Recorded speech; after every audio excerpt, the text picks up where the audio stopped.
ಹೊಸದಾಗಿ Labrador ತಗೊಂಡ್ರಲ್ಲ Bruno ಅಂತ, ಅವನು ಸೋಫಾನೆಲ್ಲ ಕಚ್ತಿದಾನಂತೆ ಕಣ್ರಿ. ಅಷ್ಟೇ ಅಲ್ಲ, ಎಲ್ಲ ಕಡೆ ಸುಸು ಮಾಡ್ತಾನಂತೆ ಅಂತ ಯಾರಾದ್ರೂ ನಿಮ್ನ ಆಡ್ಕೊಂಡ್ರೆ ದಯವಿಟ್ಟು ಅದಕ್ಕೆ ತಲೆ ಕೆಡ್ಸ್ಕೋಬೇಡಿ.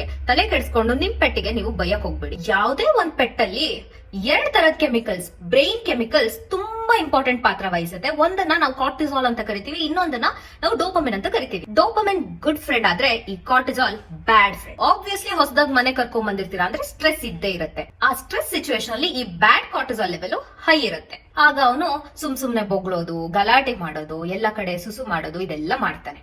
ಇಂಥ ಸಿಚುವೇಶನ್ ಅಲ್ಲಿ ನೀವೇನಾದ್ರೂ ಬೈಯೋದು, ಹೊಡಿಯೋದು ಮಾಡಿದ್ರೆ ಅವನಿಗೆ ಬುದ್ಧಿ ಕಲ್ಸಕ್ಕೆ ಅಂತ ಅದು ಕಾರ್ಟಿಸಾಲ್ ನ ಇನ್ನೂ ಜಾಸ್ತಿ ಮಾಡಿ ಅವನಿನ್ನೂ ಕೆಟ್ಟದಾಗ ಆಗ್ತಾನೆ ಹೊರತು ಏನು ಪ್ರಯೋಜನ ಇರಲ್ಲ. ಹಾಗಾದ್ರೆ ಅದ್ರ ಬದಲಿಗೆ ಏನ್ ಮಾಡೋದು?